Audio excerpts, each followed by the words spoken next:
Hello lovely learners, welcome back to A Life Learned. It occurred to me that I've somewhat touched on this topic in the last couple of videos, but I haven't exactly thoroughly explained, so I thought I'd take a moment to do that. As some of you might know, if you've been following along regularly the last few months, I've been making a lot of progress with my therapy.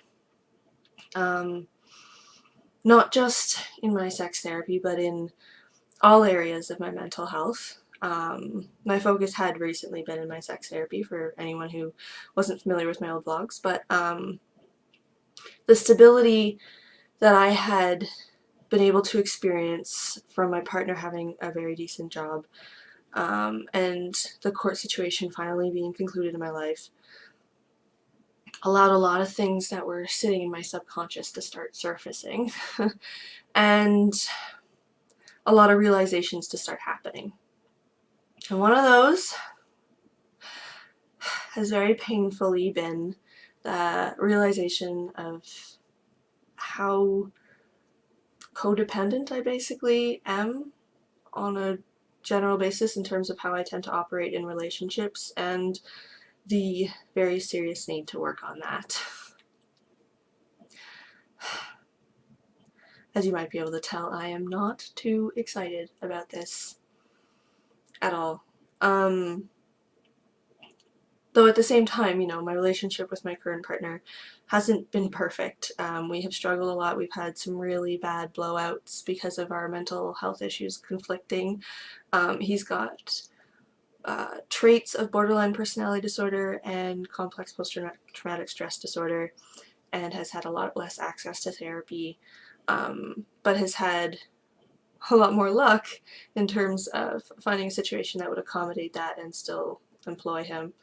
And being able to get back into employment has helped him work on a lot of other mental health areas. And so he's, for the most part, though he hasn't gotten a lot of help, he's doing pretty okay. He's doing better than me in overall stability, and that's great for him. And he offered me a lot of stability, which is what allowed me to finally come to this realization, because I grew up around people that have just always been rather codependent. My parents were codependent people. In my abuse situation, like, that person treated me very unhealthily. It was certainly some kind of codependent situation. And I know I've been very codependent with the relationships I've had since getting out of that abuse. And it's one of those things where I just sort of thought, you know, I could work on it while having a relationship. And this isn't a video so as to say anyone else who has codependency issues has to be alone in order to work on it. This is just me and what I've realized, and that is that I struggle a lot with my self-worth, my self-esteem, and my sense of self. I am very clingy to people in my relationships, and sort of codependent in the way I form attachments. And I have a hard time going and enjoying myself by myself, just for me. What I always think of when I think about this is one time my partner and I went to a bar just to, you know, enjoy a beer and dance a little, and we saw a girl there with a beer in her hand, and she was just sort of dancing by herself to the music, and the whole time I couldn't stop watching her and just being so jealous of her and, like, amazed and baffled. Like, how can she do that? Like, how can she just dance by herself and be here by herself and be okay with that? Like, I wish I could do that. And I've known a lot of people through the last few years who have talked about going to events by themselves, and they had a perfectly great time, and I just always think to myself, like, you know, I don't want to go do anything, go anywhere without someone that I know with me. It's like they're my anchor, my sense of security, that I'm not socially alone. And I have a lot of social anxieties, which have only gotten worse in the last few years with my isolation as a result of my poverty. So, yeah. Overall, just lots of codependency issues that haven't really had any work or progress, because I have a lot of work on building my self-confidence and my sense of self. And as many people who have been in a functional relationship know, a good healthy relationship is two healthy people coming together who have their life, you know, they have their sense of self and their not necessarily their life together, but who they are, what they believe in, where they're going with their life, sort of thing. They've got that all set. There's no insecurities or issues. That's all together, and then they come together and they add to each other's lives. They're not codependently in need of each other, you know, holding each other up per se. But, you know, relationships are about offering support. I'm not saying it's not. It's just a truly healthy relationship is two healthy people coming together, not depending on each other in an unhealthy codependent fashion. I'm doing a terrible job of describing this, but I'm sure if you Googled it, you'd come up with some psychology papers on it. Excuse me, which I fully intend to do over the next couple of years as I'm working on this, because I'm basically determined that no matter who I meet, no matter what happens, I'm going to try to be open to lots of friendships if they come my way, but I am not going to get myself into another romantic situation for at least a few years, which has me very scared.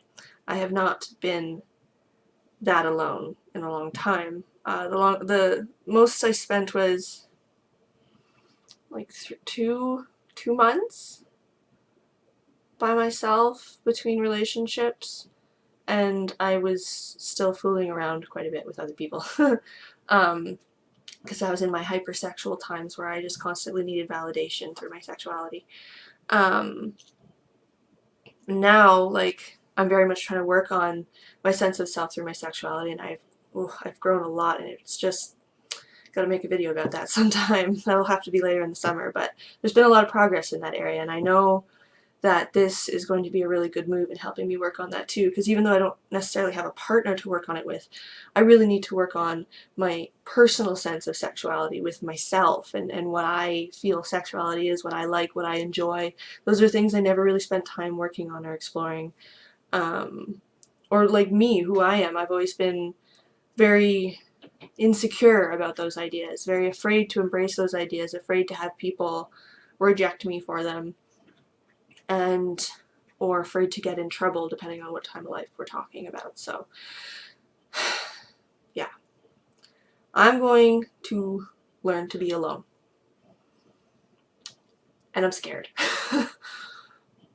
But I think it's going to be really good for me, because I think once I'm okay by myself, that's really when I will be the best kind of person I can be to be in a relationship with someone else. Because that's what I was trying to say. I don't know if I continued that thought, but when you're in a relationship with someone, it's not so much that you change who you are, but relationships do take compromise.